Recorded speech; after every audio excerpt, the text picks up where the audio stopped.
father attacked by his own daughter. She was going to relieve the pressure in his feet by stabbing him. A grandmother left to rot to death. There was puddles of human excrement and other fluids. Pain patches ripped off nursing home patients' skin. All shocking cases of elder abuse in the inland Northwest.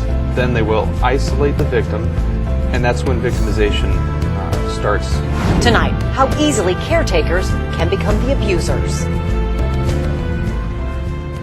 Thanks for joining us tonight. Well, they are crimes against the most vulnerable people in our community. The latest case, ripping medication patches from the bodies of elderly nursing home patients who can't defend themselves. Lacey Sell and Corey Morris are accused of going into 2 area nursing homes, pinpointing the most defenseless and taking pain patches off their bodies. Tonight, in-depth coverage of the targeting of our area seniors with Jeff Humphrey and the new grant Spokane Police just received to prevent this kind of thing from happening again. And KXLY4's Tori Brunetti at the Spokane County Courthouse tonight. And Tori, the court made it easier for the 2 suspects in this most recent case to get out of jail?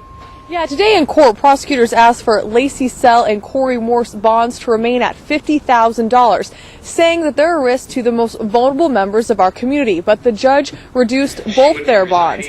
The judge reduced Sell's bond to $2,500 because she has no prior criminal history. Her boyfriend and her alleged partner in these crimes also had his bond reduced, but not by nearly as much. His bond was set at $20,000. Both face charges of first-degree theft and second-degree burglary. So far, police say they know of at least 15 victims in this case, all seniors, or actually, 5 victims in this case, all seniors who had their pain patches removed multiple times, and they suspect that there might be 15 more victims. Live in Spokane, Tori Brunetti, KXLY4 HD News. With cases of elder abuse on the rise, the Spokane Police Department has beat out Seattle, winning a $380,000 grant to help battle the problem. KXLY4's Jeff Humphrey shows us how the 6-figure check from the Department of Justice could make our growing population of seniors safer.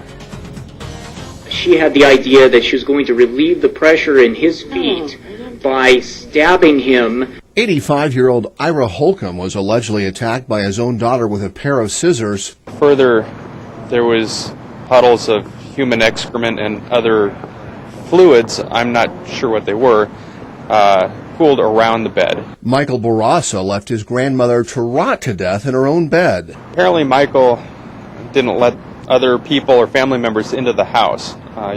He said he was embarrassed due to the conditions of it, so nobody was allowed to come visit. In the past year, Spokane's been shocked by what happens to seniors when they become isolated from their doctors and families. Now police are hoping a new grant will help them do a better job of finding out what's happening behind closed doors. A large portion of the grant is actually geared towards teaching law enforcement officers and other first responders some red flags to look at to hopefully prevent or curb further victimization. Those red flags can be obscured by intimidation, embarrassment, or, in this case, family loyalty. I forgave him a long time ago. So this being put a very good. I love them very much. He's my son. Betty Halligan forgave her son Mike despite the fact that he emptied her bank accounts and stole the deed to her home.